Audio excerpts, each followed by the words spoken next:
Spoštovani direktor Študijskega centra za narodno spravo, docent dr. Tomaž Ivešič, spoštovane referentke, spoštovani referenti, drage cenjene obiskovalke, dragi cenjeni obiskovalci, dobrodošli v imenu gostiteljice Slovenske matice na znanstveni konferenci Med tradicijo in moderno, slovenski katoliški intelektualci in narodnostno vprašanje v transnacionalni perspektivi 1848 do 1948. Počaščeni smo, da se v tem prostoru, kjer nas svojih portretov opazujejo velika imena slovenske narodne, kulturne in znanstvene zgodovine, odvija konferenca posvečena slovenskim katoliškim intelektualcem. Če se namreč spomnim za hip svojega šolanja v socialistični dobi, nismo, čeprav sem se šolala v Mariboru, prav ničesar slišali o Antonu Martinu Slomšku ali nekaterih drugih katoliških intelektualcih, ki so pomembno sooblikovali našo narodno zavest. Še tako pomembno pisateljsko ime, kot je akademik Alojz Rebula, o katerem vzporedno poteka simpozij oziroma posvet v teh dneh na Slovenski akademiji znanosti in umetnosti, predvidevam, da zaradi svojega izpričanega katolištva ni bil vključen v berila na gimnazijski stopnji. Posledice, da se je iz naše zgodovine izbrisalo, zanikalo vpliv in pozabilo na velik del naše intelektualne moči in našega duhovnega bogatstva, so strahovite. Narodu se je desetletja odvzelo pomemben del njegovega zagona in moči, ga ošibilo, naredilo bolj ranljivega. Kakor drevo, ki bi se stoletja bogato razvijalo in rastlo, potem pa bi se desetletja napajalo le še iz ene same korenine.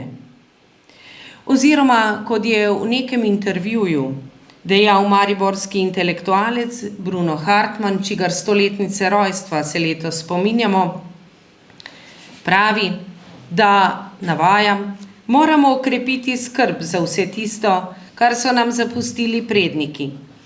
S tem, ko izgubimo kaj njihovega, izgubimo del samega sebe. Tudi nastanek in razvoj Slovenske matice je tesno povezan s slovenskim katolištvom. Nenazadnje je bil Anton Martin Slomšek že v 50. letih 19. stoletja vnet zagovornik nastajanja založb, ki bodo izdajala slovenska dela, tako za čim širšo javnost, kot tudi znanstvene in strokovne narave. Sam je na primer vneto nabiral vse, kar je bilo slovenskega, in njegov rokopis s toponimi slovenskih krajev na Štajerskem, ki ga je Slovenska matica našla leta 2022, smo nedavno predali Narodni in univerzitetni knjižnici v Ljubljani. Čeprav škof Slomšek nastanka Slovenske matice ni dočakal, saj je 2 leti prej umrl, so mariborski rodoljubi pod njegovim vplivom leta 1863 zbrali neko vsoto denarja in spisali tudi določena pravila za nastanek našega najstarejšega delujočega slovenskega kulturnega in znanstvenega društva, kar je Slovenska matica. Zato bi bil že skrajni čas, da tudi škofu Slomšku priznamo prvenstvo za razvoj profesionalnega založništva na Slovenskem. Prav tako je bilo med ustanovnimi člani Slovenske matice veliko število duhovščine, ki je tudi nadalje skrbela za širjenje matičinih knjig in njenega članstva na Slovenskem. Med njenimi ustanovnimi člani je bil tudi Josip Marn, edini duhovnik, ki je bil 2-krat od 1881 do 1882 in med 1886 in 1893 njen predsednik. Na ustanovnem občnem zboru maja 1865 je bil izvoljen v prvi stalni odbor in bil za Levstikom kratek čas zapisnikar ter marljiv pregledovalec prispelih rokopisov. Takole je o njem zapisano v monografiji, ki je izšla ob 160-letnici Slovenske matice.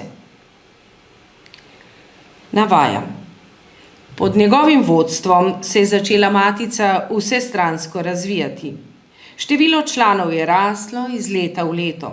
Premoženje se je pomnožilo, gospodarstvo z društvenim imetjem uredilo. Krog pomembnejših sotrudnikov se je razširil in publikacije, ki so bolj redno izhajale, so postopoma zadostile dejanskim književnim potrebam slovenskega naroda. To je obdobje, torej predsedovanje Josipa Marna, ko Slovenska matica izda Trdinovo Zgodovino slovenskega naroda, pa Olikanega Slovenca in poezijo Valentina Vodnika. A na vse to, ko običajno govorimo o Josipu Marnu kot predsedniku Slovenske matice, pozabimo.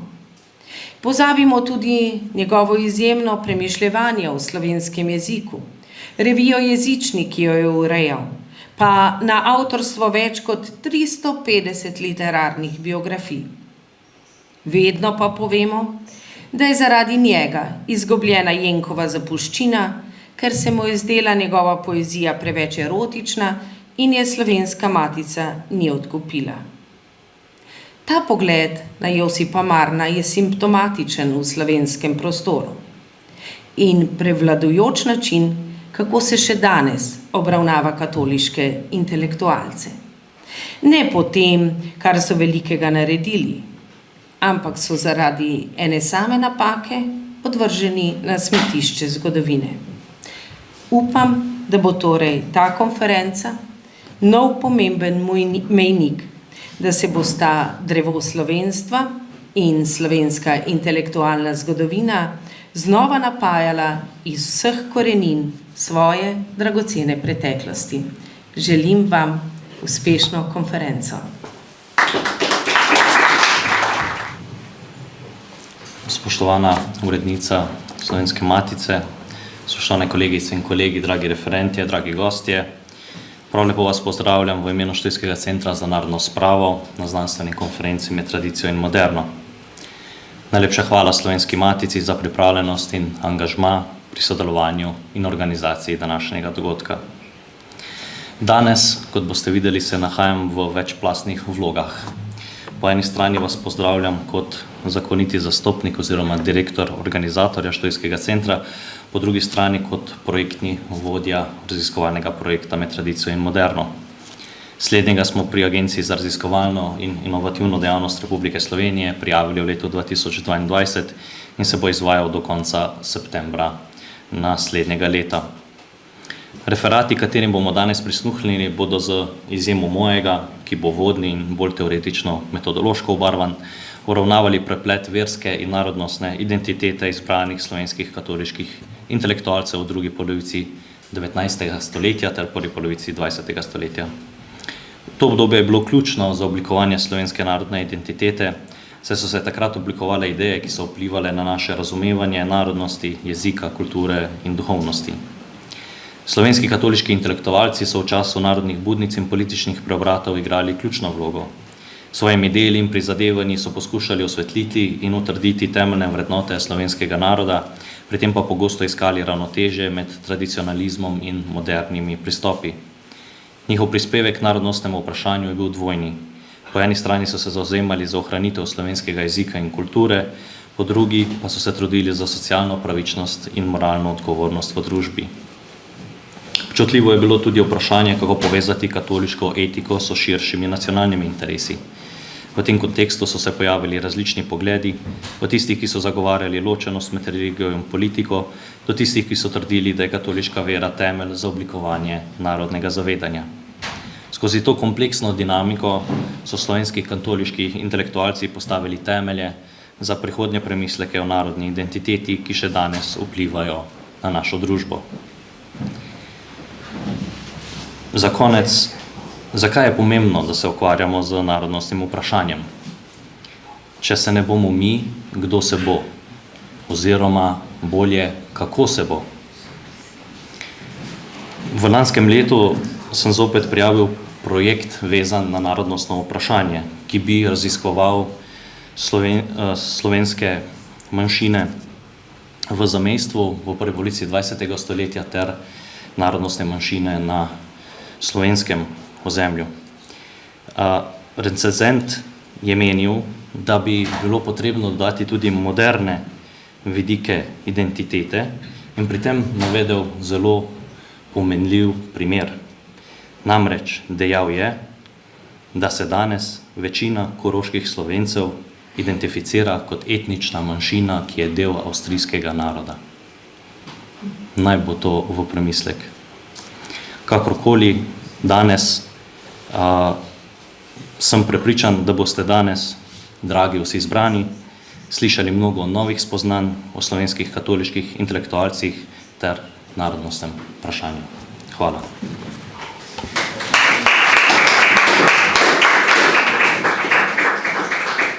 Lepo pozdravljeni in hvala lepo obema govorcama za pozdravne nagovore. Odpiram kar znanstveni del naše konference in sicer s prvim panelom, na katerem nas bo s svojim referatom razveselil in tudi razsvetlil kar naš direktor Tomaž Ivašič, ki bi ga rada predstavila kot enega res največjih strokovnjakov za slovensko in jugoslovansko zgodovino 20. stoletja.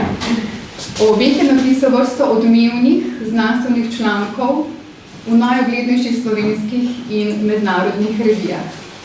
Njegova zadnja knjiga, The Rise and Fall of Communist Yugoslavism, Soft Nation Building in Yugoslavia, je letos izšla pri ugledni akademski založbi Routledge v Veliki Britaniji. Tako da me res veseli, da prav Tomaž otvarja tudi to konferenco.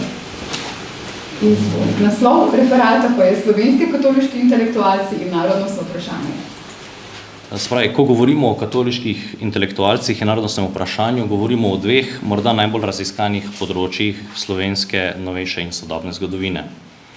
Kljub temu je možnosti za nova spoznanja še vedno moč najti v inovativnih metodoloških in teoretičnih pristopih, čemur je namenjen moj uvodni prispevek. Začel bom z novo periodizacijo zadnjih 2 stoletij, ki smo se jo poslužili, saj se zgodovinarji običajno zanašajo na Hobsbawmovo delitev na tako imenovano dolgo 19. stoletje, ki traja od francoske revolucije do začetka prve svetovne vojne, ter kratko 20. stoletje od prve svetovne vojne do nekje padca komunizma. Projektna skupina se je odločila za drugačno periodizacijo. In sicer smo kot raziskovalno enoto vzeli stoletje med 1848 in 1948. Zakaj? Iz stališča presečišč med narodnostjo in katoliško cerkvijo se prav teh 100 let zgodovine kaže kot ključno. Leto 1848 kot revolucionarno leto pomladi narodov predstavlja vrhunec meščanstva in narodnostnih teženj, kakor tudi prejšnjo politično moč,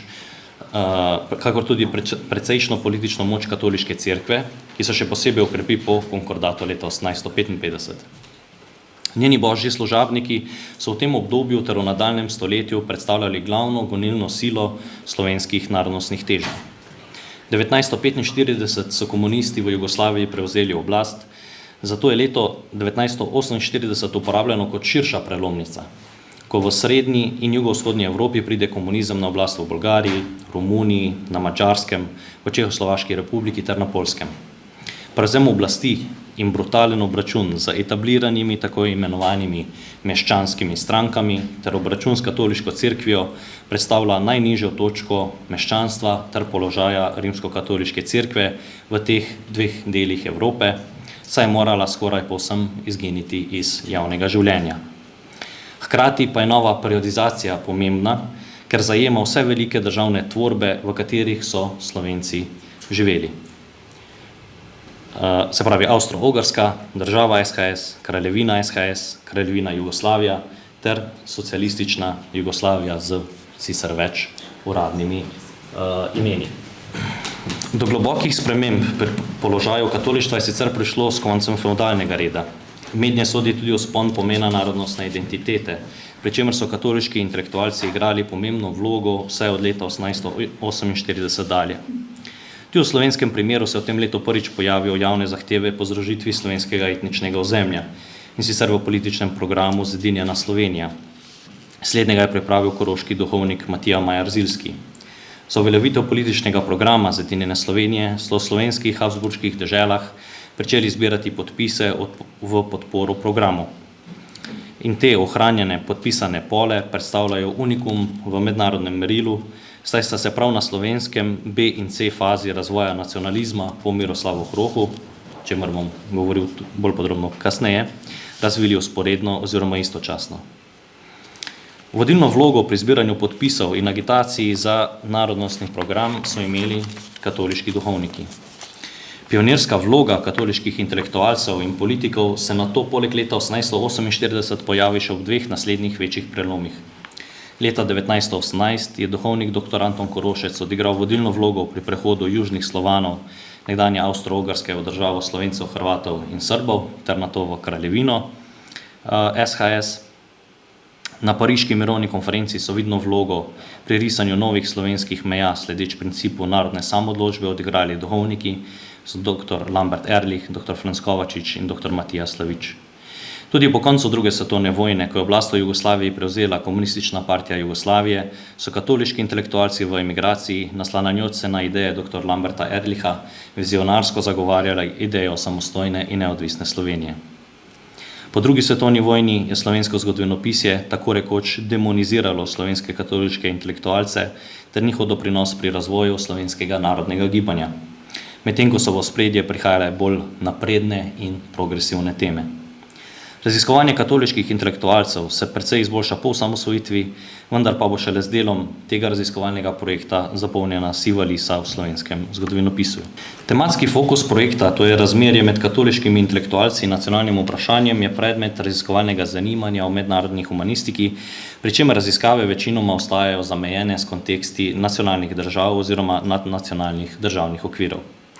Zdi se, da so se raziskovalci posvečali predvsem dvema raziskovalnima področjama, in sicer problematičnem odnosu med katolištvom in vzpenjajočo se moderno državo, ideološko temelječo na sekularizmu in liberalizmu, ter pomenu krščanstva pri oblikovanju nekaterih nacionalnih identitet in nacionalizma. Nasprotno pa ta problematika doslej niti v slovenski, niti v mednarodni humanistiki še ni bila celovito obravnavana. Toliko manj pozornosti je bilo posvečene transnacionalni dimenziji obeh fenomenov. Sicer že obstaja obsežen korpus sekundarne znanstvene literature, ki obravnava posamezni področji, a pri tem raziskovalci le-teh večinoma niso povezali, vsaj ne v celovitem oziroma sistematičnem smislu. Projekt posledično predstavlja prvo raziskavo, namensko posvečeno raziskovanju prepletanja obeh problemskih sklopov. Zaradi globoke zaznamovanosti slovenske zgodovine s prisotnostjo katoliške vere v najširšem razponu besede, od institucionalnega do kulturnega, predstavlja razvoj in delovanje katolištva na slovenskem, svoje katoliške cerkve, katoliških organizacij in katoliških intelektualcev, od samega začetka zgodovinopisnega raziskovanja pomemben raziskovalni predmet. Če se omejimo na zgodovino 19. in 20. stoletja, je bilo največ pozornosti v začetku posvečene predvsem politični dimenziji delovanja katoliškega tabora od druge polovice 19. stoletja do konca druge svetovne vojne. Raziskovalci so se primarno posvečali delovanju katoliške politične organiziranosti in njenega vpliva na slovensko politiko in družbo. Posebej veliko pozornosti je bilo posvečene delovanju katoliškega tabora med drugo svetovno vojno, povojnemu obračunu komunističnih oblasti s katoliško cerkvijo in podobno. Pri obravnavi teh vprašanj je bila specifičnost razmer v posameznih slovenskih deželah, ki so se deloma nahajale tudi v različnih državnih okvirih, le deloma upoštevana. Večina študij tako zajema predvsem osrednje slovensko ozemlje oziroma območje zgodovinske dežele Kranjske. Manj pozornosti pa je doslej bilo posvečeno obrobju, obravnava katerih je bila izrazito neenakomerna. Dobro je tako raziskovan položaj katoliškega tabora na zahodnem robu slovenskega ozemlja, veliko manj na Koroškem in v Prekmurju.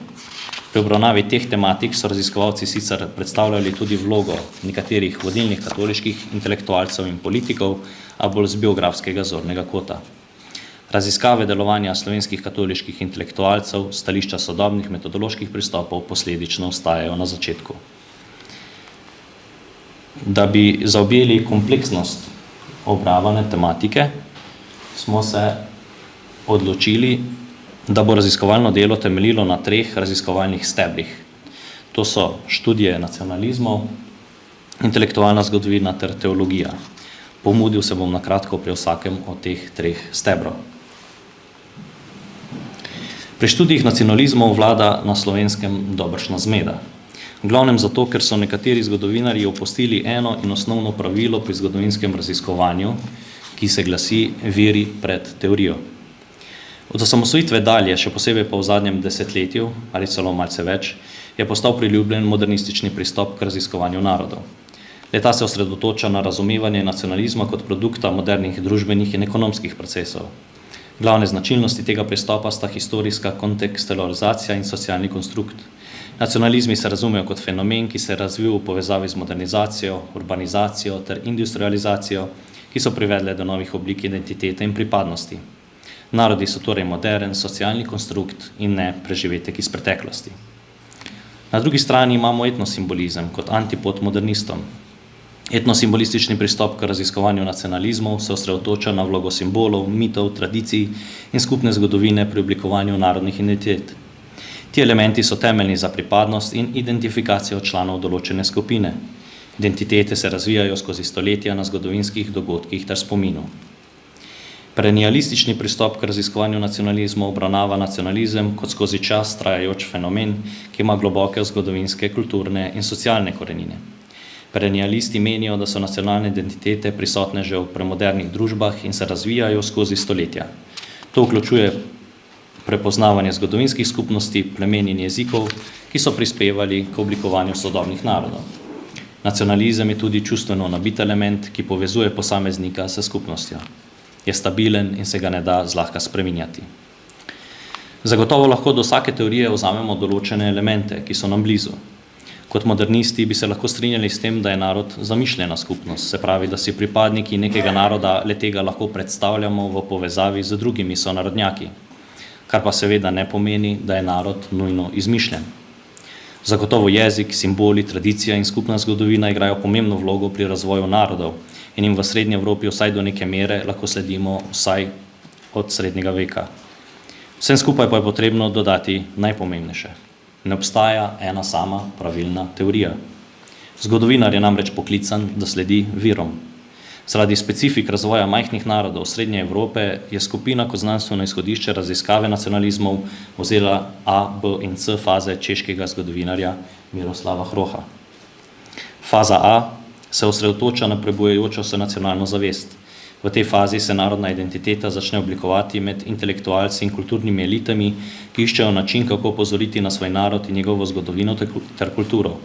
Pomemben je razvoj jezika, literature in kulturnih dejavnosti, ki pripomorejo k oblikovanju nacionalne zavesti. Faza B pride do širše mobilizacije širših družbenih slojev, začnejo se organizirati nacionalna gibanja, v tej fazi se povečuje zavedanje o pomembnosti nacionalne avtonomije in enakopravnosti v odnosu do drugih narodov. Faza C predstavlja obdobje, ko se narodna zavest in stopnja organizacije razvijeta do te mere, da se začnejo konkretni politični in socialni procesi, ki vodijo k uresničitvi nacionalnih ciljev, kot so avtonomija ali celo neodvisnost. V tej fazi lahko govorimo o aktivni borbi za pravice in interese naroda ter o prizadevanju za mednarodno priznanje. Hrohova teorija ponuja uporaben okvir za razumevanje razvoja nacionalnih gibanj v srednjeevropskih državah in njihovih različnih faz prehoda od kulturne prebuditve do politične uresničitve. Skrbno izbrani primeri katoliških intelektualcev, o katerih bomo danes prisluhnili, pokrivajo vse 3 Hrohove faze.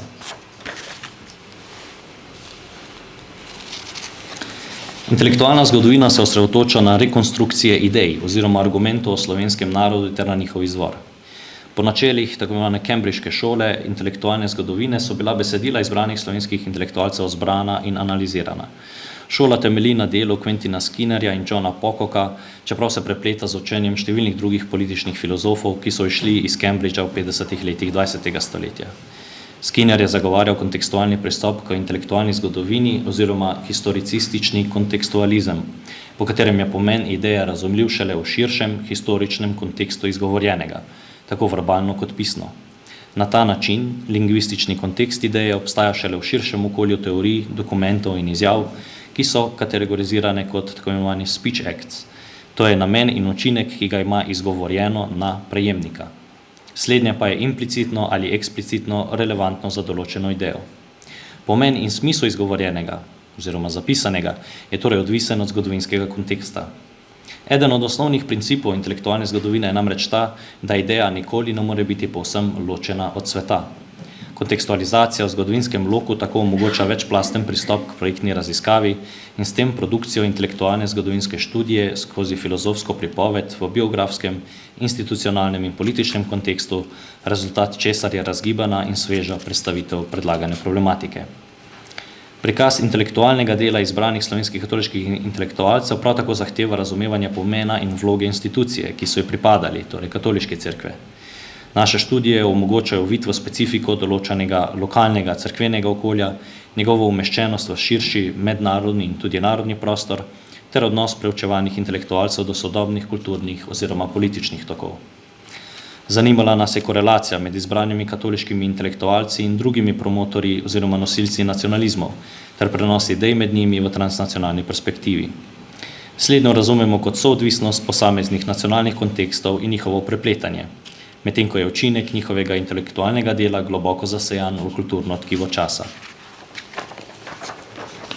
Intelektualce obravnavamo kot posameznike, katere javnost ceni, zaradi njihovega kritičnega mišljenja.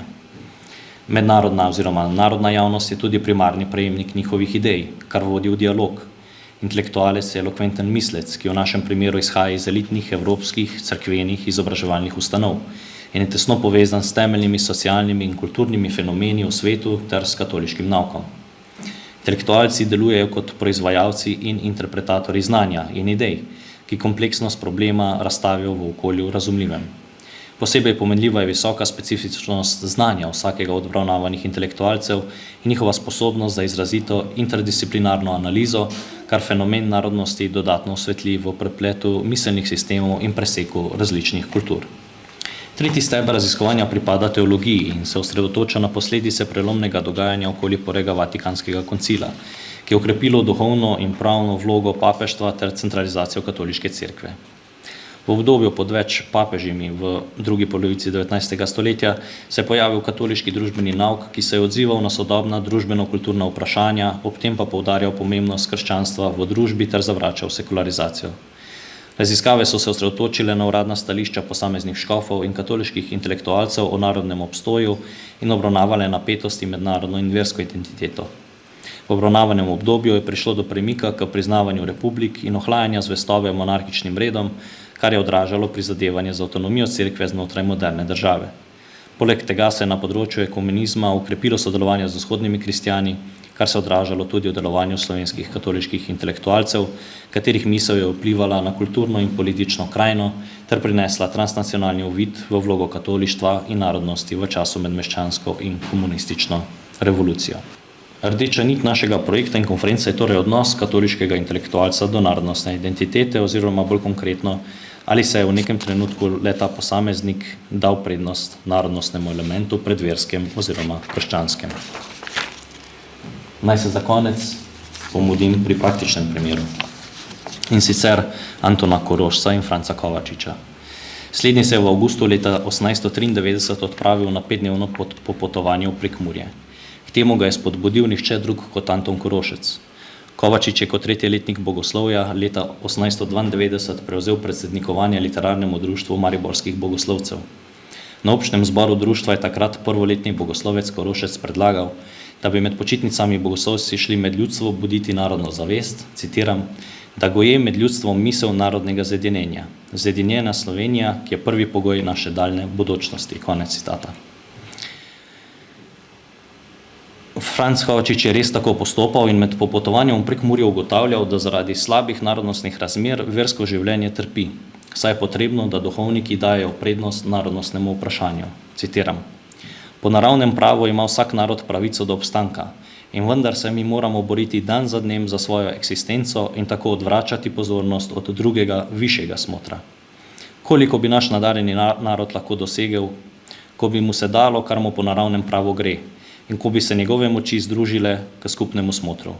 Pridi, zvezda naša, pridi, pridi zedinjena Slovenija in zberi raztresene ude v jedno celoto. Konec citata. Svež teoretični in metodološki pristop omogoča, in to bodo današnji referenti tudi pokazali, da se še vedno da priti do novih spoznanj pri preučevanju odnosa med narodnostnim in verskim elementom pri katoliških intelektualcih. Pri tem je bistvenega pomena, da zgodovinar pri raziskovanju štarta stališča, da ne obstaja ena univerzalna teorija nacionalizmov, ki bi podala odgovore na vsa vprašanja, ampak je ključno, da se dopusti zgodovinskim virom, da narekujejo tok raziskovanja. Hvala lepa.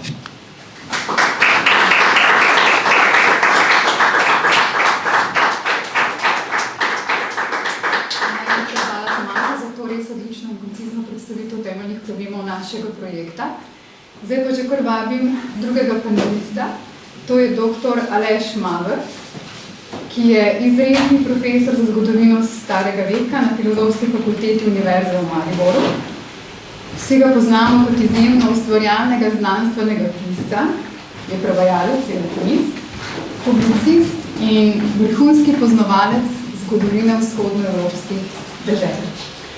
Njegova predstavitev pa ima naslov Božidar Rajić kot eden od pionirjev vzhodno-štajerskega toka v slovenskem okoliškolstvu.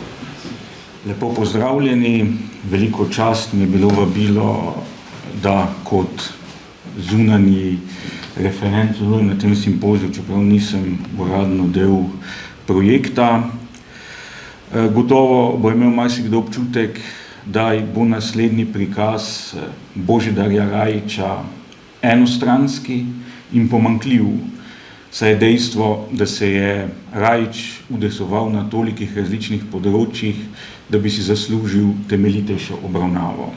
Sam pa se bom omejil na njegovo dejavnost, v kateri sam vidim pionirski prispevek k oblikovanju nekega posebnega miselnega toka v slovenskem katolištvu, ki sem ga delovno poimenoval kot vzhodno-štajerski tok. Tudi časovno se bom v glavnem omejil na kratko obdobje v Rajićevem delovanju, predvsem na obdobje tako imenovanega malega kulturnega boja med Slovenci, nekje od izbruha konkordatne krize v poznih 60. letih 19. stoletja do konca sprejemanja verske zakonodaje leta 1874. Kaj mislim z vzhodno-štajerskim tokom? Gre za posebno miselno blago, ki so ga oblikovali katoliški intelektualci, ki so, čeprav ne vsi, v glavnem prihajali z območja vzhodno od Maribora.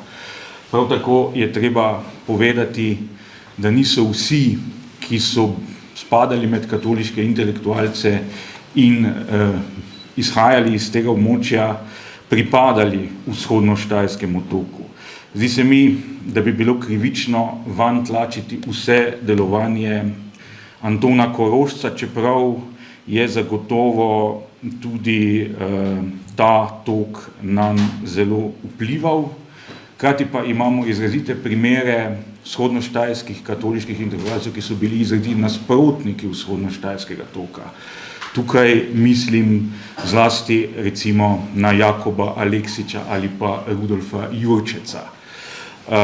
Vendar pa je Rajić svojim pionirskim prispevkom, pri katerem pa se je lahko naslonil na številne predhodnike, bistveno sooblikoval ta vzhodno-štajerski tok in s tem posredno močno sooblikoval katoliško sceno tudi še v 20. stoletju, ko je zaradi specifičnega položaja katoliške skupnosti v Sloveniji vzhodno-štajerski tok pridobil morda celo večjo moč in vpliv, kot bi jo sicer, saj je bil skoraj edina javno navzoča oblika katoliške misli v obdobju po drugi svetovni vojni.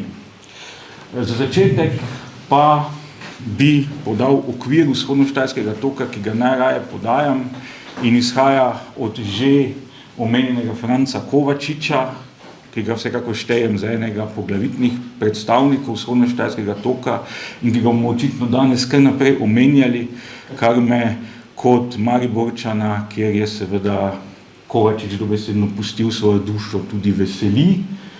Ampak Kovačič je ob 10. obletnici Majniške deklaracije v katoliški reviji Čas zapisal in ostal živ, da mlajši rod, ki odrašča in bo odraščal v novih razmerah, ne bo imel pojma, v kakih razmerah smo živeli Slovenci do leta 1918 in potem se naprej zgraža nad tem, da nekateri že vihajo nos nad tem, kar smo z Majniško deklaracijo in kasnejšo južnoslovansko združitvijo dosegli.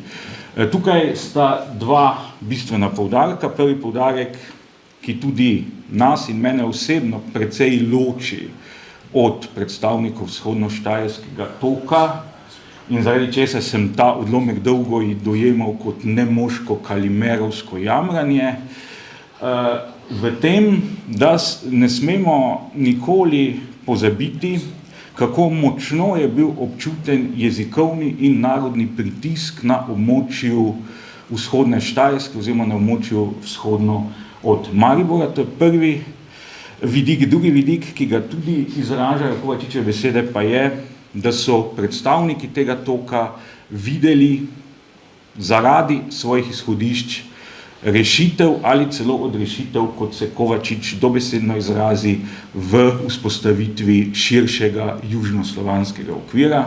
Vse to je pa tudi tisto, kar je značilno že za misel Božidarja Rajića. Ob Rajiću si človek zastavlja še eno temeljno vprašanje, ki je tesno povezano z vlogo katoliškega intelektualca od druge polovice 19. stoletja naprej, morda pa že od 18. stoletja naprej.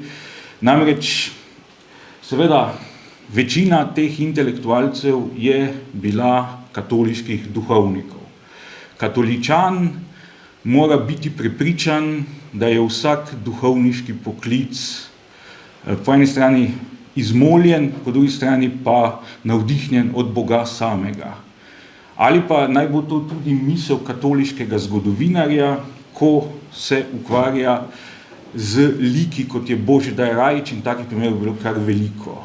Zastavlja se namreč vprašanje, kako je mogoče biti ud neke organizacije, do katere čutiš tako velik prezir in ki pravzaprav večino svojega delovanja podtikaš bolj slabe kot dobre namene.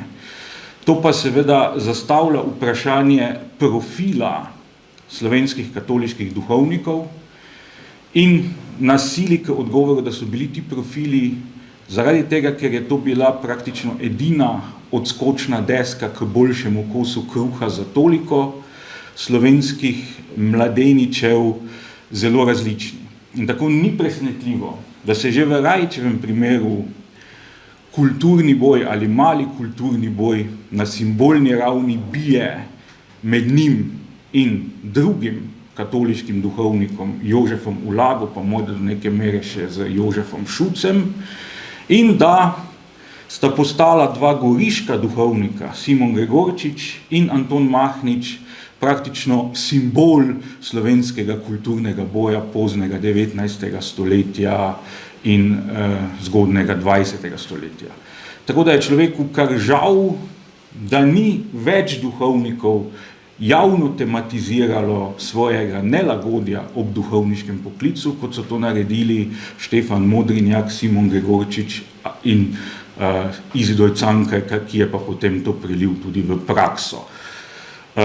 Tako da se zdi, da je to nelagodje vsaj malo zaznamovalo tudi pisca sicer izjemno hvalilnega nekrologa ob Rajićevi smrti v slovenskem narodu, ki je na eni strani poudaril, da je bil Rajić v prvi vrsti politik, se pravi to, kar je že dr. Ivešič prej nakazal v besedah Franca Kovačiča, ta Težavni odnos med vero in narodnostjo je visel kot Damoklejev meč nad slovenskimi duhovniki in drugič, vendarle se mu je pa na koncu zdelo potrebno dodati, da je bil blagi pokojnik tudi duhovnik in ga predstaviti v njegovi vsakdanji pastoralni dejavnosti. Vsekakor je dejstvo, da je bil Rajić neprekinjeno 26 let vpet v vsakdanje pastoralno delo kot kaplan in kasneje kot župnik pri Sveti Barbari v Halozah, vendar bi se sam še vedno bolj nagibal k oceni, da če že iščemo nadnaravni izvor njegovega duhovniškega poklica, je bil to bolj mamin poklic, tako bi jaz domneval. Ampak pustimo to, pa preidimo sedaj k tistim točkam, v katerih je po mojem mnenju Rajić pionir vzhodnoštajerskega toka in je praktično v svoji misli, predvsem tej v obdobju med letoma 1868 in 1874, izoblikoval vse glavne točke, ki potem vzhodnoštajerski tok spremljajo do Vekoslava Grmića, z manjšimi premiki poudarkov. Kot rečeno, nemogoče je razumeti vzhodnoštajerski tok brez izjemno intenzivnega občutka jezikovne in narodne ogroženosti, ki je bil na zahodnem Štajerskem neprimerno manjši in manj intenziven in če tega ne upoštevamo, potem vzhodnoštajerskega toka sploh ne moremo razumeti. Pri Rajiću pa se zdi, da je vendarle izhodišče tega razumevanja zlasti nelagodje, ker po njegovem mnenju katoliška cerkev in zlasti višja duhovščina ne hodi na čelu narodnega gibanja oziroma svojim delovanjem celo pospešuje germanizacijo, na neki točki celo dokaj nepietetno na moči znanega velikonedeljskega dekana Petra Dajnka in se naučuje iz tega, da je dobil od knezoškofa Stepišnika odlikovanje kot častni kanonik, tako da se Rajiću celo zapiše, da je bila sekovska škofija, ki sicer v vsem slovenskem zgodovinopisju od konca 19. stoletja naprej ne dobiva dobrih ocen, boljša kot pa lavantinska škofija pod Stepišnikom. In to seveda potem vodi k naslednjima dvema točkama Rajićeve misli in ti točki sta res bistveni za celotno vzhodnoštajerski tok. Prva je, slišali smo o težavah z iskanjem ravnotežja med narodno in versko pripadnostjo. Kar se tiče Rajića, dvoma ni. Sam občutek narodne ogroženosti ga pripelje do tega, da izrazito poudarja prednost narodne pred versko pripadnostjo. Čeprav se pri tem podobno kot skoraj vsi pripadniki vzhodnoštajerskega toka do konca 20. stoletja intenzivno sklicuje na škofa Antona Majtina Slomška, podobno kot njegovi nasledniki seveda spregleduje dve stvari. Prvo, da je Slomšek vendarle živel in deloval v precej drugačnih časih in drugo, da če že je šlo pri Slomšku za izrazito iskanje ravnotežja, ne pa za dajanje prednosti narodni pred versko pripadnostjo. In na vrhuncu malega kulturnega boja leta 1873 v prispevku, ki je sicer namenjen obračunu z znanim štajerskim poslancem Mihaelom Hermanom, ki ga je, kar je sicer ironija zgodovine, Rajić kot poslanca potem že v nekoliko drugačnih razmerah v 80. letih nasledil, pa vendar tukaj izpade seveda, da je sklicevanje na versko pripadnost samo lari fari, kajti po njegovem mnenju naj bi bili njegovi duhovniški nasprotniki in tudi nasprotniki iz vrst katoliških laikov Sicer do gotovega prepričanja, da je vzrok razkolništva Narodne stranke verski princip, kakor gotovo vedo, da je v petkih prepovedano rudeče klobase uživati, jih aj skrivaj uživajo. In po njegovem mnenju je seveda vera samo izgovor za prikrivanje drugih tendenc in samo želje po prevladi duhovniškega stanu nad ostalimi. Prihodnost pa je v tem, da se bodo ljudje združevali na narodni, ne na verski podlagi. Lahko rečem, da je za Rajića vsaj v tem obdobju značilen antiklerikalizem, ki ga na Slovenskem srečamo v naslednjih desetletjih redkeje do ponovne oživitve, čeprav se vsaj na številnih mestih trudi, da bi ločil nižjo duhovščino od višje. Tej višji duhovščini pa so namenjene najhujše puščice iz njegovega loka. Se pravi, to gotovo in ta točka je ostala veljavna v vzhodnoštajerskem toku. Enako pa iz prve točke izvira iskanje rešitve, kako ubežati tej jezikovni in narodni ogroženosti. Prva pot je, da damo narodnosti prednost pred versko pripadnostjo. Druga pot, ki je ravno tako ostala stalnica, pa je, da iščemo končno rešitev v povezovanju z drugimi južnimi Slovani, na koncu, vsaj pri Rajiću, tudi z Slovani nasploh, kar je bilo pa seveda lažje ravno na vzhodnem Štajerskem, kjer je vsakdanji jezik, govorni jezik dejansko bližji hrvaščini kot v osrednjem slovenskem prostoru, zato žrtve, ki bi jih to zahtevalo, niso tako velike. Ampak tukaj je Rajić seveda zanimiv, ker predvideva, da morajo Slovenci najprej doseči narodno emancipacijo kot samostojna narodna skupnost, potem pa naj bi se tej doseženi narodni samostojnosti na neki način odpovedali in se zlili v večjo južnoslovansko skupnost. Vendar očitno Rajić tega zlitja ni razumel kot ukinitve slovenske samostojnosti, ampak kot je bilo pogosto pri nekaterih zagovornikih enotnega jugoslovanskega ali tudi češko-slovaškega naroda po prvi svetovni vojni, je v tem dejansko gledal neko višjo stopnjo slovenske samouresničitve kot naroda.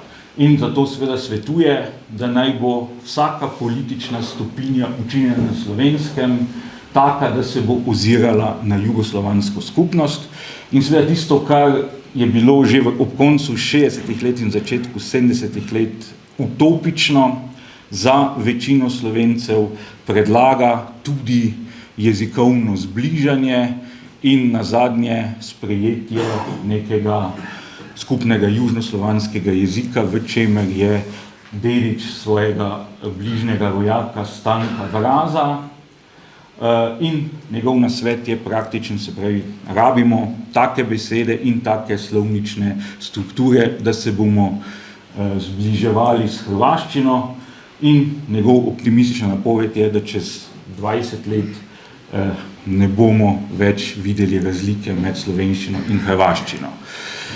Dejanski razvoj je celo pri njem samem šel v drugo smer, kajti že Rajić, kot piše ob koncu 60 let, pa v 70 letih kaže znake odmika od tega svojega nasveta in se bolj približa osrednje slovenski jezikovni normi, ki je bila seveda takrat že uveljavljena. Je pa to navijanje za jezikovno zbliževanje z drugimi južnimi Slovani, ki ga je Kovačič ob koncu Prve svetovne vojne spet močno oživel, se je bilo tisto, kar je vzbujalo veliko nezadovoljstvo v osrednje slovenskem prostoru in lahko rečemo, da na koncu je bila vendarle prevladujoča osrednje slovenska ideja jezikovne samostojnosti, kot jo je klasično ubesedil Ivan Cankar. Seveda, prizadevanje za sodelovanje z drugimi Slovani ni bila nikakršna Rajićeva posebnost, se mi pa zdi, da je Rajić tukaj spet šel sorazmerno daleč. Bil je sicer dosleden in ga je pred tem, da bi dal prosto pot popolnemu navdušenju nad največjo slovansko državo, nad ruskim carstvom, branilo oziroma varovalo to, da se je zavedal, da je tam režim v popolnem nasprotju z njegovimi ideali, ki jih je takrat zagovarjal o narodno-liberalni stranki, vendar pa je tudi na verskem področju ubiral drugačne tone, celo kot nekateri predstavniki vzhodno-štajerskega toka, celo kot Kovačič, ki je videl rešitev za večje zbližanje med Slovani v uniatstvu. Zdi pa se, da Rajić niti te katoliške ideje ni zagovarjal, saj pravi, da ni računati, da bo 60 milijonov pravoslavcev se kakorkoli pripravljeno podrediti po njegovih besedah neznatni katoliški manjšini. Moj absolutno najljubši del je pa tisti, ko govori o odnosu med Poljaki in Rusi, in moram reči, da sem v tem ozrl še eno aktualnost njegove misli v današnjem času, ko toliko Slovencev ne zmore videti vzporednic med slovensko in ukrajinsko zgodovinsko izkušnjo, ravno zaradi tega, ker vloga tlačitelja v ukrajinskem primeru pripada drugim slovanskim jezikom in kulturam. In ravno Rajić, vidite, je zastopal stališče, da če te tlači Slovan, je to pravzaprav užitek, in ni čisto jasno, kaj je hotel točno s tem povedati, ampak jaz razumem ta jeli Poljak ruski ali Rus poljski živelj sprejme ni izguba za vse slovanstvo, saj jaz to tako razumem, da je vseeno ali Poljaki ali Rusi Poljake porusijo, kar je bilo seveda nemogoče, ampak Rajić si očitno to tako predstavljal, medtem ko recimo Ukrajincev v Ruskem carstvu sploh ne omenja samo Ukrajince oziroma Rusine na območju Habsburške monarhije. To je pa še toliko bolj tragikomično, ker potem v naslednjem stavku pa govori, da na Poznanskem so se pa Poljaki dolžni na vse kriplje boriti za svoje jezikovne in narodne pravice, kjer so v vlogi tlačitelja Nemci, ne pa Rusi. No in na koncu zelo pomembna točka vzhodno-štajerskega toka je prizadevanje za deklerikalizirano krščanstvo. To se vleče potem kot stalnica zlasti v 20. stoletju in zlasti tudi pri povojnih predstavnikih. In vsekakor je Rajić s tem, ko ni videl praktično nobene pozitivne strani v prispevku Rimske cerkve k narodnemu razvoju Slovencev, zlasti pa ne višje duhovščine, obilno utiral pot ravno temu toku, ker mi je pa ravno kar zmanjkalo časa, bi samo dodal, da je videl rešitev za ta zgodovinski neuspeh katoliške cerkve v tesni naslonitvi na sočasni liberalizem. Čeprav mu je pa treba spet priznati, da za razliko od svojih sodobnikov in tudi nekaterih slovenskih poslancev iz zgodnjih 70. let nikoli zaradi svoje vzhodnoštajerske izkušnje ni računal, da je možno sodelovanje s sočasnimi avstrijskimi, nemškimi liberalci, pač pa je iskal vzore na Češkem, na Hrvaškem, v Srbiji in tudi pri takrat porajajočemu se liberalnem toku v Rusiji. In zdi se mi, da je ravno s tem izrazitim antiklerikalizmom, predvsem z odporom proti cerkveni hierarhiji in s tem, da je postal zaradi tega najbolj goreč zagovornik slovenskega protoliberalizma na Štajerskem v nekem obdobju, pokazal pot vzhodnoštajerskemu toku v 20. stoletje, samo da je liberalizem na marsikateri točki zamenjal takrat modernejši marksizem in pravzaprav potem pri nekaterih predstavnikih vzhodnoštajerskega toka do konca 20. stoletja človek res kar osupne, kako zelo so bili pripravljeni zagovarjati nekatera izhodišča tega miselnega toka, čeprav se je pokazalo, da sodelovanje ni posebej plodno. Hvala lepa. Naš naslednji referent je dr. Ivo Krže, avtor, filozof in res imeniten vsestranski poznavalec opusa škofa Antona Mahniča. Leta 2019 je pri Goriški Mohorjevi družbi izšla njegova knjiga z naslovom Mahničeva estetika in literarna kritika. Naslov? Mahničevi politično-zgodovinski pogledi na vprašanje naroda. Lepo pozdravljeni. Hvala lepa, hvala za povabilo. Spoštovani, glavni področji Mahničevega delovanja sta bili estetsko in politično. Spisi iz obeh področij so nastajali, grobo rečeno, skozi celotno obdobje Mahničevega javnega delovanja.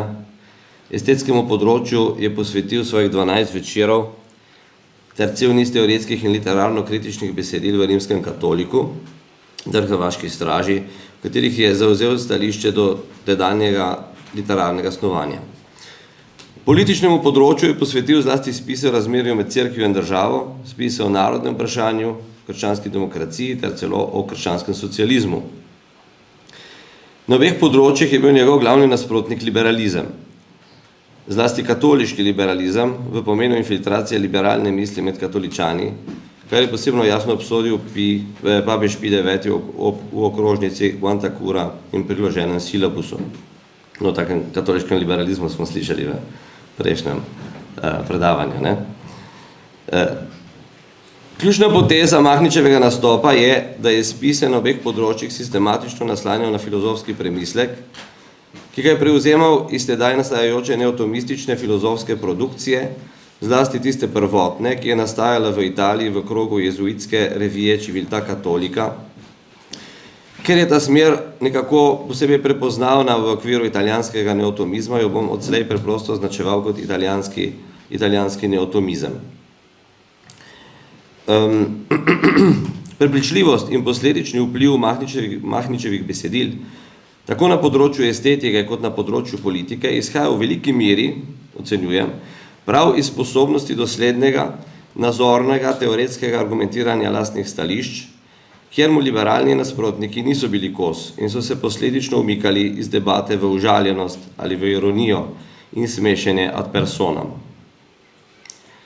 Pri vsem tem pa se zastavlja vprašanje, ali bil Mahnič v svojih neotomističnih pozicijah res tako dosleden, kot je to želel biti. Aleš Ušeničnik v enem izmed svojih prikazov Mahničeve filozofije je trdil, da je Mahnič na Hrvaškem doživel preobrat zlasti na ravni estetike in sicer, da naj bi leta 1917 v Hrvatski straži, torej proti koncu življenja, zanikal, kar je trdil vse skozi prej, to je, da je za literarno lepoto bistvena idejna vsebina in da je oblika drugotna. Da je skratka prešel na stališče estetskega formalizma, ki pravi, da je literarnemu delu bistvena oblika in ne vsebina. Za tako formalistično estetiko se je takrat pri nas zauzemal že omenjeni Izidor Cankar, prevzel pa jo je kasneje celo sam Aleš Ušeničnik. Mislim, da sem v svoji monografiji o Mahničevi estetiki in literarni kritiki dovolj jasno pokazal, da se tu Ušeničnik moti in da so Mahničeva temeljna estetska stališča ostala vse skozi, torej skozi ves čas njegovega javnega nastopanja nespremenjena, oziroma so se spremenila le v komaj omembe vrednih podrobnostih, bolj terminoloških kot kaj drugega. Veliko bolj resno pa se zastavlja vprašanje o Mahničevi doslednosti na ravni politične filozofije.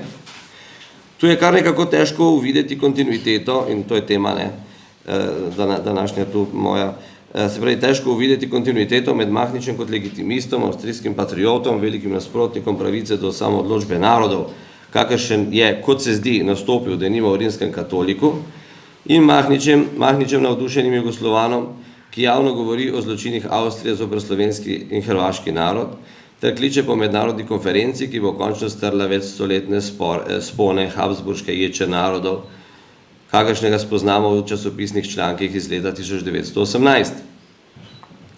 V tem prispevku bi rad pokazal, da tudi na politično-filozofskem področju je Mahnič vse skozi zvest sam sebi in v glavnem tudi uvidom italijanskega neotomizma. Ta povezava z italijanskim neotomizmom je tukaj ta transnacionalna, ta transnacionalni element, ki sem tukaj vključil. Zdi se torej, da je Mahnič v času od izhajanja rimskega katolika v Sloveniji, pa vse do leta 1918, ki ga je doživel kot škof na otoku Krku, popolnoma spremenil svoj pogled na načelo narodne samoodločbe.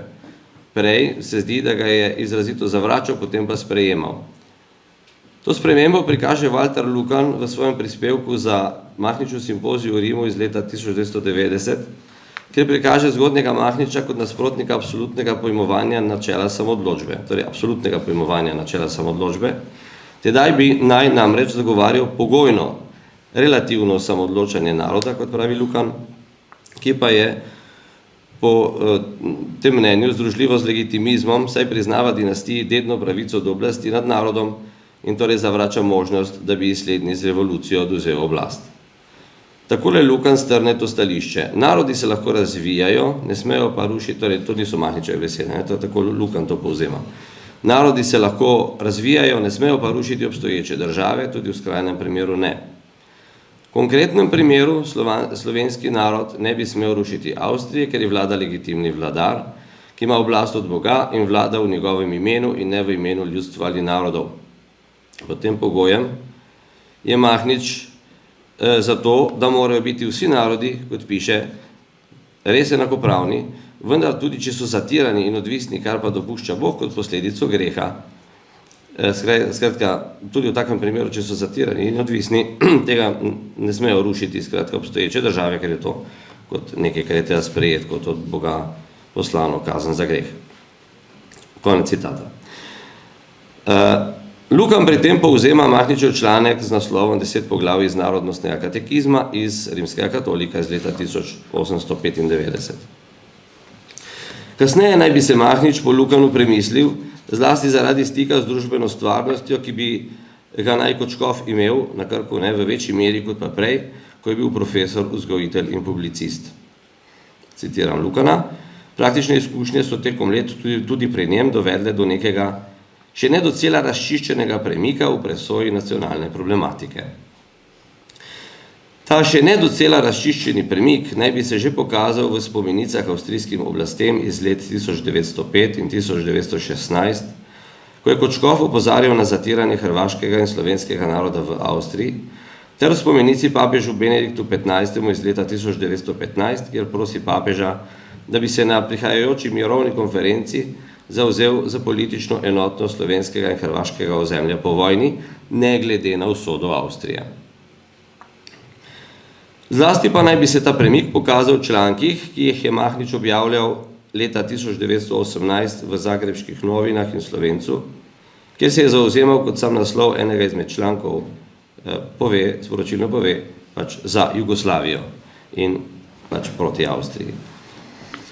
Lukan sicer opozori, da bi bilo možno razumeti oni članek v smislu Majniške deklaracije, to je v smislu Jugoslavije znotraj okvira Habsburške Avstrije, saj Mahnič v njem iskreno obžaluje, citat, antidinastične težnje, konec citata, vendar glede na to, da je odstavek, v katerem je to zapisano v nadaljevanju cenzuriran, kot tudi precej drugih odlomkov v članku, sklepa Lukan, da to obžalovanje spet ni bilo povsem enoznačno in da se je Mahnič postavil na stališče narodne samoodločbe v smislu, da ima narod vendarle pravico rušiti obstoječo legitimno državo.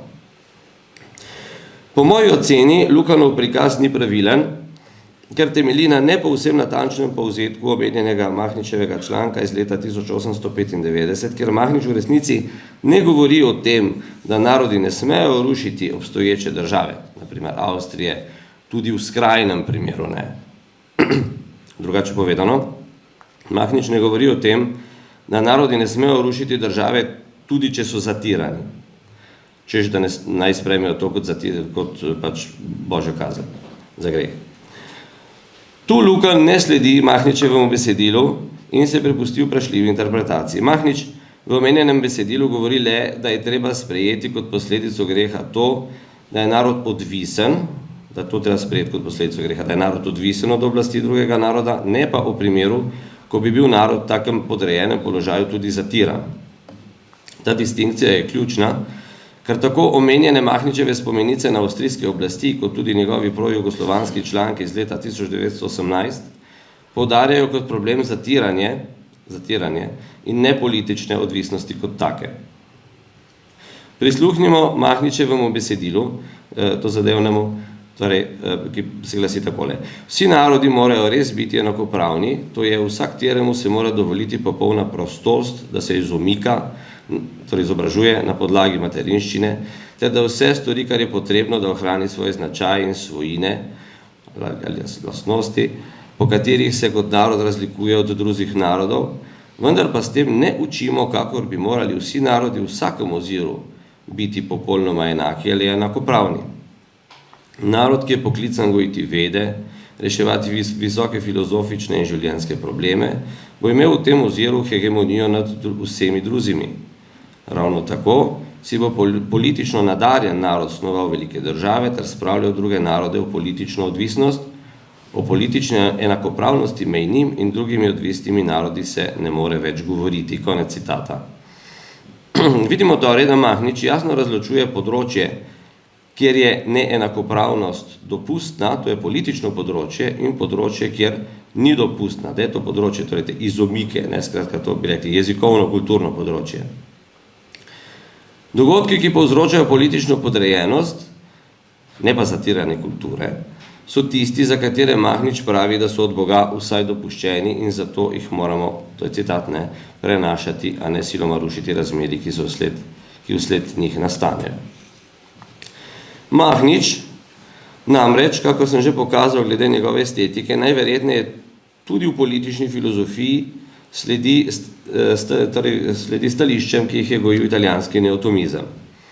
Glede vprašanja narodne samoodločbe izstopajo zlasti, kot že za področje estetike, spisi patra Luigija Taparelli da Zelja, ki denimo, znan sotrudnik, avtor revije Civiltà Cattolica, čisto od začetka, ki denimo v svojem delu Della Nazionalità iz leta 1849, torej o narodnosti, je naslov Della Nazionalità, poudarja zoper Giobertija, da narod nima pravice do rušenja obstoječe države. Tudi v italijanskem primeru je bila mišljena tu zlasti Avstrija, seveda. V imenu, torej da nima pravice do rušenja obstoječe države v imenu narodove pravice do samoodločbe. Taka težnja po Taparelliju se namreč ne more upravičeno izvršiti zoper naravno pravico do oblasti, ki si jo je in kolikor si jo je oblastnik pridobil po legitimni poti.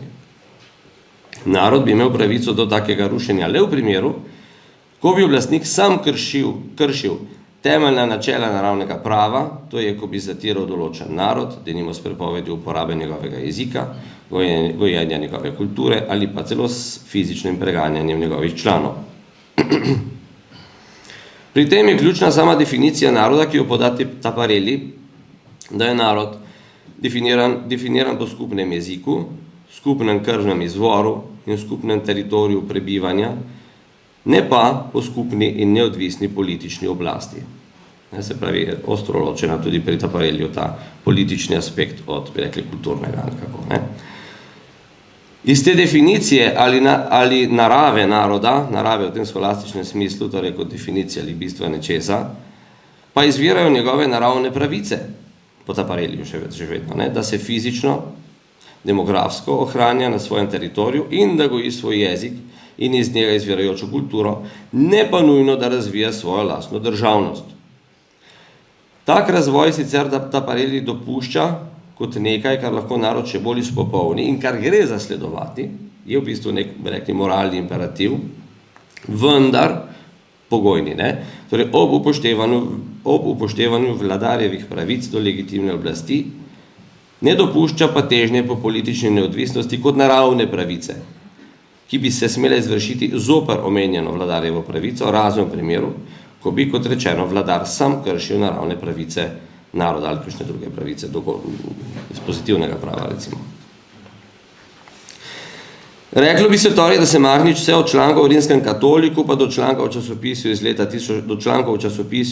1918, že omenjenih, nahaja vse skozi na Taparellijevem neotomističnem stališču, saj vidimo, da začne agitirati za Jugoslavijo in namiguje na rušenje Avstrije le zato, ker po njegovem mnenju Avstrija zatira naravne pravice slovenskega in hrvaškega naroda, zlasti tiste v zvezi z javno rabo jezika, ne pa v imenu načela narodne samoodločbe.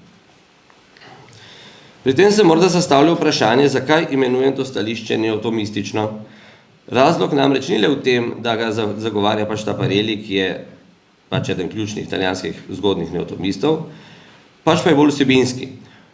Kot smo videli, Taparelli dopušča naravne pravice, Taparelli izvaja naravne pravice iz narave stvari, v tem primeru iz narave naroda, skratka iz definicije. Narava je tu opredeljena kot bistvo stvari, kot definicija, ki nam odgovarja na vprašanje, kaj nekaj je. To je pač v skladu z aristotelskim uvidom, ki ga domisli Tomizem, da je naravna težnja, ki ima po naravnem zakonu lex naturalis naravno pravico, da se uresniči, le tista težnja, ki uresničuje ali udejanja bistvo stvari, tista težnja, ki spravlja na raven dejanskosti ali aktualnosti, to, kar je v bistvu ali definiciji že zajeto, to da na ravni potencialnosti ali možnosti. Kot je denimo naravna pravica človeka, da razmišlja, ker spada k njegovi definiciji, da je razumno živo bitje, se pravi animal racionale, pa čeprav dejansko začne razmišljati precej časa po spočetju in večkrat tudi potem, denimo v globokem snu, ne razmišlja, pa zaradi tega ne izgubi človeške narave, ne neha biti človek. Čeprav si kdo to drugače predstavlja danes, žal, Neotomizem, ta tomistični premislek o naravnih pravicah, aplicira na vprašanje, neotomistični avtori, ta premislek o naravnih pravicah aplicira na vprašanje narodnih pravic. Če je narod, kot rečeno, definiran po jeziku, teritoriju in krvi, ne pa po državnem okviru, izkušnja nam namreč kaže, da obstaja veliko več narodnih držav, pa tudi veliko narodov, ki nimajo svoje države, pa ni da zaradi tega nehajo biti narod, potem se njegove naravne pravice nanašajo le na področje jezika, teritorija in fizičnega obstoja. Načelo narodne samoodločbe pa temelji na vse drugačni filozofski podstavi, in sicer na novoveškem prepričanju, ki se vzpostavi z Descartovim cogito ergo sum, da ima naša misel za svoj temeljni predmet samo sebe in ne njej zunanjih predmetov oziroma narave ali definicije stvari, kot to meni Tomizem. Če torej moja misel, kot pravite Kant, Hegel, tako naprej, v temelju spoznava sebe, potem kmalu ugotovi, in to se je zgodilo za časa romantike, Fichteja, Herderja in podobnih avtorjev, da se moja misel dogaja vedno v konkretnem jeziku, ki je jezik mojega naroda, in ki me umešča v intersubjektivni položaj z drugimi govorci tega jezika, to pa dalje pomeni, da je narodnost nekaj, kar me, ker je v bistvu neločljivo povezana z mojo mislijo in je moja misel temeljni predmet same sebe, potem je tudi narodnost pravzaprav nekaj, kar me po tej novoveški logiki, ki se razlikuje torej od aristotelske, tomistične, o kateri sem govoril prej, torej da me ta narodnost pravzaprav temeljno določa kot mislečo in govorečo stvar in da svoje narodne zgodovinske danosti ne morem s svojo mislijo presegati na noben način. Da smo v bistvu že nekako rekli pri Heideggeru, ne? Če malo preskočimo naprej, ne? Ampak skratka, ne morem abstrahirati od nje v smer univerzalnosti. Seveda pri tomizmu je pa ravno je to možno. Torej postane v tem novoveškem kontekstu narodnost nekakšen absolut, ki me povsem določa in ki mu moram povsem služiti, tudi seveda v političnem smislu. Narodnost postane tako nekakšna absolutna in v bistvu edina narodna pravica, ki je neločljiva od moje novoveško zamišljene narave kot stvari, ki misli samo sebe in ob kateri se ostale narave stvari izkažejo za navidezne in se v zadnji posledici razpuščajo, kot ne vem, prefihtajo recimo. To je tista absolutna narodnost, zoper katero tako pogosto govori Mahnič in ki jo sam prepoznava kot utemeljeno zlasti v Heglovi filozofiji, on izpostavlja zlasti Hegla, ki podeduje omenjene koncepte od Descarta, Fichteja in Herderja. Zdi se torej, da Mahnič glede vprašanja naroda ni prav nič spremenil svojega stališča in da je bilo to stališče vse skozi skladno z nauki, v glavnem skladno z nauki italijanskega, lahko rečemo preprosto skladno z nauki italijanskega neotomizma. Nekoliko drugače pa je bilo z njegovimi stališči glede dveh vprašanj, ki se pojmovno razlikuje, da sicer od vprašanja naroda, a so se v konkretnih zgodovinskih okoliščinah Mahničevega delovanja in s tem vprašanjem stvarno dejansko prekrivala. Gre za vprašanje Mahničevega odnosa do katoliške države in do demokracije. Se pravi, ne? In zdaj nakratko še mogoče o tem. Do teh dveh vprašanj je namreč Mahnič od vsega začetka zavzel stališča, ki se ne ujemajo povsem, tokrat se pa ne ujemajo povsem s stališči italijanskega neotomizma. Saj je Mahnič označeval katoliško državo za neuresničljiv ideal. Torej, imamo citat iz Mahniča, ker to Mahnič v bistvu pove, ga lahko tudi po potrebi ga lahko potem preberem. Medtem, ko je italijanski neotomizem v skladu z okrožnicami Leona 13. denimo imel to stanje podrejenosti države cerkvi v religioznih in moralnih vprašanjih, to je v bistvu stanje katoliške države, za normalno stanje njunega razmerja. Torej ne za nek ideal, za katerega se prizadevamo, ampak v bistvu vemo, da se ne bo dalo ga uresničiti, ampak za neko normalno stanje njunega razmerja. Za takšno stanje, v kakršnem je duša pa telo v človeku, tako sta cerkev in država, po Leonu 13. v takem razmerju, ko sta duša in telo. Zdaj, duša in telo sta očitno, je telo podrejeno duši, ker če ne bi preprosto človeka ne bilo, ne bi umrl, ker bi se duša ločila od telesa, tako da očitno govori Leon 13. tu o nekem normalnem stanju. Da je katoliška država, to je normalno stanje razmerja med cerkvijo in državo. Lahko si torej predstavljamo, da se je zaradi tega Mahnič lažje, zaradi tega odstopanja, torej od tradicionalnega nauka cerkve, da se je zaradi tega Mahnič lažjega srca postavil leta 18 na stališče Jugoslavije, ki v nobenem smislu ni bila katoliška država. In zoper Avstrijo, ki je bila taka vsaj nominalno, kot sam Mahnič priznava. Kaj več pa tudi ne priznava, Tukaj se torej zdi, da je Mahnič odstopal od italijanskega neotomizma, je pa stal na tem stališču že zelo zgodaj, torej že leta 893, tako da mu ne moremo očitati, da je to svoje stališče s časom spreminjal.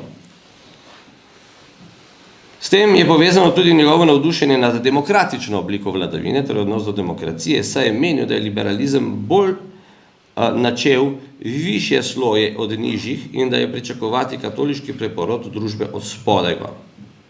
To sicer ni po sebi v nasprotju z nauki italijanskega neotomizma, ki je zagovarjal enakopravnost oblik vladavine in ne več vrednosti demokracije, kot so to zagovarjali v Mahničevem času krščansko-demokratski voditelji ala Mark Sanje, pa sklepam, da tudi Rajić, o katerem smo prej govorili. Kar ne izključuje, da bi se v danem zgodovinskem trenutku ena izkazala za primernejšo od druge, kot je to denimo ocenil Mahnič. Skratka, nauk Leona 13. je, da so vse oblike vladavine, demokracija, torej aristokracija pa monarhija so nekako enakovredne, ampak lahko v danem trenutku, glede na neke posebnosti danega naroda, pač ena prevlada se izkaže za primernejšo od druge.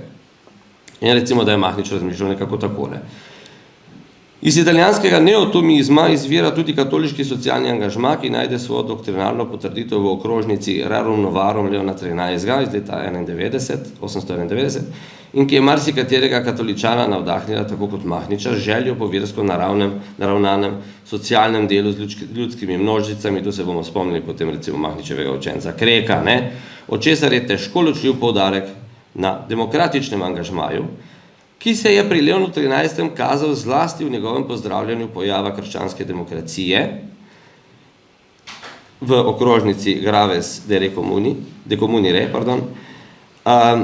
in njegovi spremembi odnosa do laicističnih demokratičnih ureditev zlasti v Franciji. Lahko si predstavljamo, da je tudi ta leoninski demokratizem lajšal Mahniču njegovo odločitev za Jugoslavijo in zoper Habsburško monarhijo. Habsburško dinastijo v monarhijo tudi. Zaradi časovne omejitve bomo o vplivih vseh teh dejavnikov na Mahničevo pojmovanje naroda podrobneje spregovoril v zborniku tega simpozija, ampak če mi dovolite, imam še en kratek odstavek. Skratka, če torej povzamem, Mahničevo pojmovanje naroda in njegovih pravic se ni prav nič spreminjalo skozi čas. In je poleg tega ostajalo v glavnem zvesto stališčem takratnega italijanskega neotomizma in z njim tesno povezanega leoninskega pontifikata, razen mogoče v točki, ki ni ravno nepomembna. In sicer, ali je katoliška država normalno stanje razmerja med cerkvijo in državo, ali je pa to nekakšen nedosegljiv ideal. Menim, da je ta nihljaj Mahničeve misli proč od italijanskega neotomizma povezan z drugimi podobnimi nihljaji v okviru njegove filozofije, na katere sem opozoril že v svoji monografiji, ki kažejo na njegovo odprtost za reinterpretacijo tomizma v ključu novoveške, konkretno kartezijanske filozofije, kakršno je v Mahničevem času razvijal vplivni belgijski neotomist Désiré, kasnejši kardinal Mercier v Louvenu. Vendar gre tu za nihljaje, ki niso specifično Mahničev problem, pač pa so značilni za leoninski pontifikat v celoti, ki je bil razpet med neoporečno ortodoksijo na doktrinarni ravni in odpiranjem liberalizmu na ravni političnih in pastoralnih odločitev. Hvala lepa. Naš naslednji referent pa je dr. Andrej Hozjan. To je izredni profesor na Filozofski fakulteti Univerze v Mariboru. Raziskuje starejšo, predvsem zgodnjo novoveško zgodovino Prekmurja in zgodovino spodnještajerskega prostora. Je avtor vrste znanstvenih člankov, med drugim je leta 2021 uredil in prispeval več poglavij v strokovni monografiji Pregled zgodovine Prekmurja, ki je prvi celovit zgodovinski pregled te pokrajine od prazgodovine do 20. stoletja. Danes bo pa spregovoril o dveh katoliških duhovnikih, intelektualcih iz Prekmurja in o njunem odnosu do slovenstva. Hvala lepa za predstavitev, spoštovani. Lep pozdrav še enkrat iz severovzhodnega konca. Kajti s kolegom Alešem sva zelo nekako blizu, celo pisarne imava sosednje, ampak jaz se bom podal ne na vzhodno-štajerski vsebinski del, ampak še malce naprej, namreč v pokrajino, kjer, kako pravimo, vi vsi ostali govorite, mi pa učimo. In na voljo imam, če samo tem 20 minut, samo da vidim, ali tale zadeva deluje. Ja. Spregovoril pa, kot rečeno, bom o dveh katoliških duhovnikih, intelektualcih. Njun odnos do slovenstva bom skušal prikazati samo na dveh, torej pri vsakem na enem primeru, posebej na prvem, če gremo kar in medias res, bom med temi slovenskimi, ampak res redkimi intelektualci iz vrst katoliške duhovščine do nekje prvih desetletij prejšnjega 20. stoletja povedal, da jih je izstopalo le nekaj posameznikov, ki pa jih ne smemo spregledati. Zakaj pravim le nekaj posameznikov? Saj, ko so lahko zaslutili že iz prispevka kolege Aleša Maura, je bilo občutenje sploh redkih intelektualcev v tem severovzhodnem slovenskem prostoru nekaj zelo drugačnega kot na osrednje slovenskih prostorih. Osebni osebi prispevka mojega sta torej Franc Markoja oziroma Markvi in pa Jožef Klekl starejši. Prvi, Markoja, je tule na Slovenskem danes, pravzaprav do danes ostal v bistvu anonimen. Če se ne motim, se je dalo o njem v preteklih desetletjih tule, recimo v Ljubljani, slišati, če se ne motim, samo iz par prispevkov doktorja Vinka Škafarja, morda še tudi iz kakega priložnostnega nastopa škofa Jožefa Smeja, drugače pa ne vem, kdo bi še o njem sploh poročal. Drugi, Klekl, pa je bil seveda ena najpomembnejših osebnosti Prekmurja v celotnem 20. stoletju. Odločil sem se, da bom nekaj več pozornosti za to namenil temu prvemu, anonimnemu Markoji. Franc Markoja, kot vidite, tudi z madžarsko, bom rekel, a ne varianto priimka, pisanega celo v dveh različicah, najprej v starejši obliki izpisa in pa novejši, prebere pa se enako, Markvi, se je 1811. leta rodil v Črenšovcih. Pri tem pač povem, da so Črenšovci sedanja oblika oziroma aktualna oblika toponima enega od dolnje prekmurskih krajev, to pa zato, ker je toponim bil v 50. letih prejšnjega stoletja, tako kot še toponimi marsikaterega drugega kraja v Prekmurju uradno spremenjen. Raje, a ne, nam domačinom gre izpod ust ime krajevno ime Črenšovci. Umrl pa je 1861. v Budimu oziroma Pešti, a ne mesti, kot vemo, takrat še nista bili formalno združeni. Združili sta se pravzaprav dobro desetletje šele pozneje v enovito Budimpešto, torej v mesto na obeh bregovih Donave. Franc, tule nisem dal slike njegovega krstnega vpisa v Črenšovsko matično knjigo, kar pa v prispevku vsekakor bo, a ne, kajti nedvomno je treba dokazati, da je njegov priimek, torej a ne starša, seveda bil Markoja. To je priimek, ki je še danes dokaj znan in aktualen, jasno, v Dolnjem Prekmurju. Še posebej v, bom rekel, mikropokrajini, iz katere je Franc tudi izhajal. Ta pokrajina se danes ljudsko imenuje Markovsko, ampak bomo od tega vsekakor prišli. Kajti z nazivom te mikropokrajine je prav povezan tale madžarski priimek Markvi. Očitno je Franc že v otroštvu izkazal izjemno nadarjenost. Prvotno šolanje imel doma, torej od leta, bi rekli, nekje 1817 naprej, ampak tedaj je v Črenšovcih vsekakor bila največ, bom rekel, dvoletna osnovna šola, zakaj več je bilo pa treba iti drugam. Sicer je pa nekaj podobno pot zelo tudi, a ne, imel Jožef Klekl starejši, ki je doma v svojem rojstnem okolišu preživel vsega skupaj 8 let in pol, potem so ga, a ne, že poslali na šolanje daleč, a ne, navzdol na jug v takratno Dolnjo Lendavo. Gremo k Markoji nazaj, še kot fanta so ga poslali v znamenito benediktinsko patijo Matico svetega Martina v Pannonhalmi. Benediktinski red je na Madžarskem, na kraljevini Madžarske seveda predstavljal nekaj posebno vplivno drugega, kot pa, a ne, recimo v avstrijskem delu monarhije. In o Pannonhalmi ne bi kaj dosti govoril, dovolj bo že podatek, ki ga bomo videli takoj, da so namreč tukaj do tega časa že imeli spostavljeno samostojno kompletno bogoslovje. Prve redovne zaobljube že oktobra 1826, skratka pri 15 letih, nato pa ob dokončni zaobljubi redu prevzem imena pater Samuel.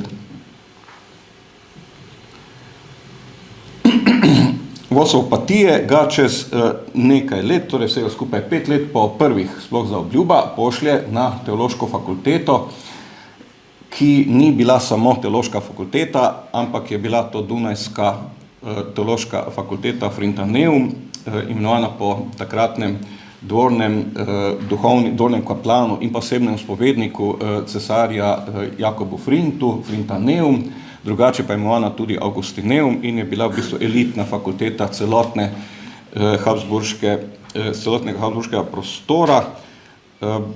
O temle smo pisali pred nekaj desetletji, ko smo ena večja ekipa na čelu z dr. Francetom Martinom Dolinarjem opisali vse frintaniste iz avstrijskega dela monarhije, no medtem ko so madžarske kolegice in kolegi predstavili pa frintaniste iz madžarskega dela monarhije, no tamle je kolega Kovago, ampak ne tisti Laszlo Kovago, ki je leta 1964 napisal znamenito knjigo Južni Slovani na Madžarskem, ampak en drugi Kovago napisal krajši članek o Francu Markfiju. Tam sem bil postal pozoren tudi jaz, kot so avtor pač te knjige, na ta priimek namreč. Izkazal se je, da je bilo dobro, da sem bil pozoren, kajti do tedaj seveda približno nisem imel pojma, nisem poznal tega človeka.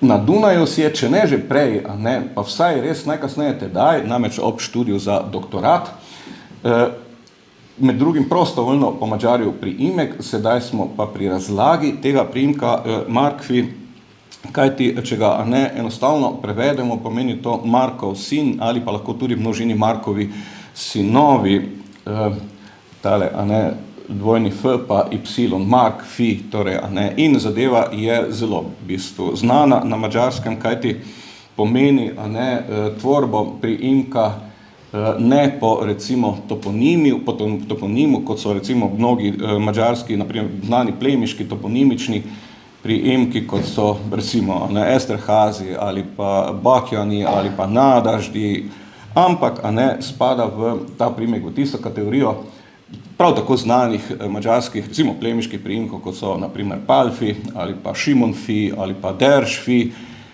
pa tudi donjelendavski Banfi oziroma slovensko imenovani Baniči oziroma Banič, kar pomeni nič drugega kot Banovi sinovi.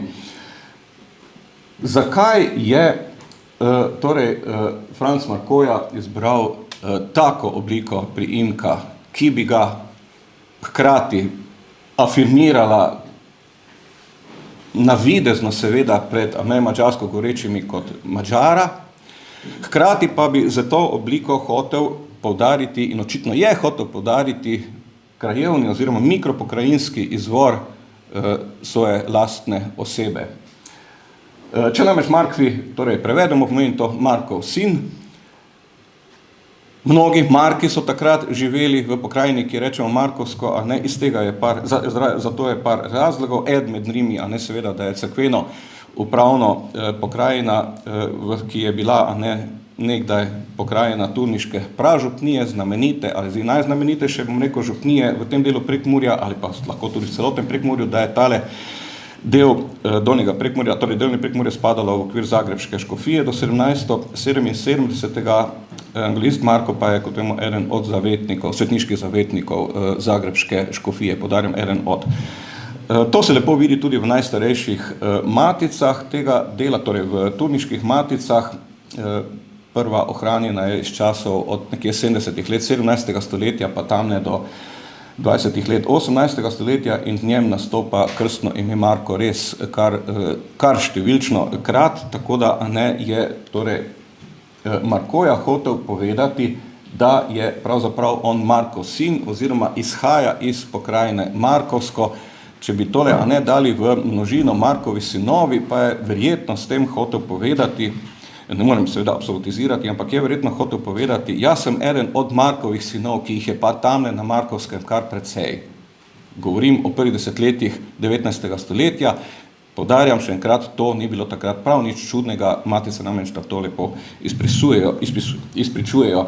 Dal sem tule še dva primera, kako recimo še dan danes pišemo ali pa pišejo zanimive ali pa znane ljudi iz madžarskega državnega prostora iz prve polovice 19. stoletja, seveda znamenit primer Lajoša Košuta, ki, poglejte ga, Slovaki seveda danes pišejo tako, kot ga želijo oni, Ludovit Košut, medtem ko seveda je na madžarskem izpisovan kot Lajoš Košut. Čeprav o njegovem dejanskem etničnem izvoru tukaj ne bom razpravljal, človek je bil iz nižje plemiške sicer družine, pa kljub temu o tem nima smisla tukaj toliko razpravljati, medtem ko je bolj znan primer iz našega gornjega Prekmurja iz druge polovice in konca 19. stoletja. Gre seveda za človeka, ki se je rodil in bil krščen z imenom Franc Kodela.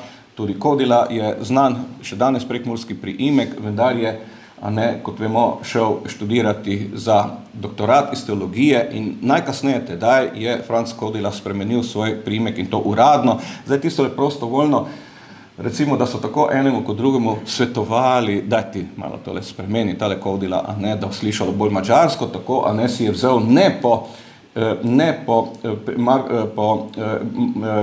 principu Markoje, namreč po kakem pokrajinskem terminu, ampak si je vzel priimek Ivanoci, s čimer je pa hotel povedati, da je bil rojen v Ivanovcih na Goričkem. Skratka, Ivanoci, Ivanovski, iz Ivanovec sem jaz, Franc Kodela.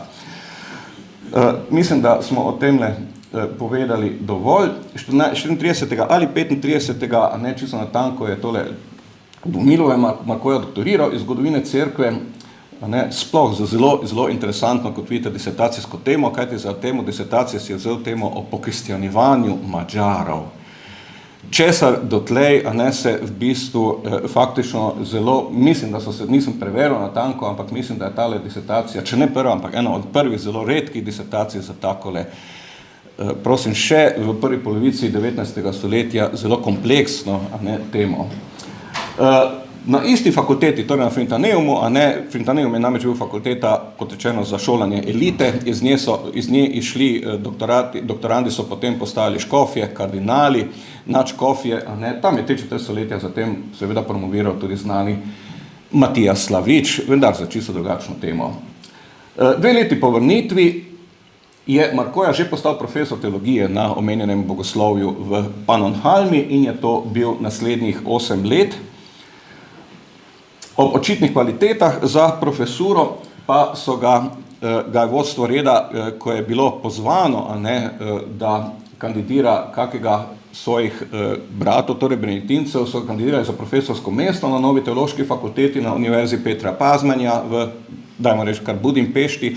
To je, kot vemo, univerza, ki je šele v 40 letih 19. stoletja dokončno preseljena iz dotedanje Trnave oziroma Nagy-Szombata z jugozahodnega Slovaškega v Budimpešto in seveda so potrebovali dodatne kadre.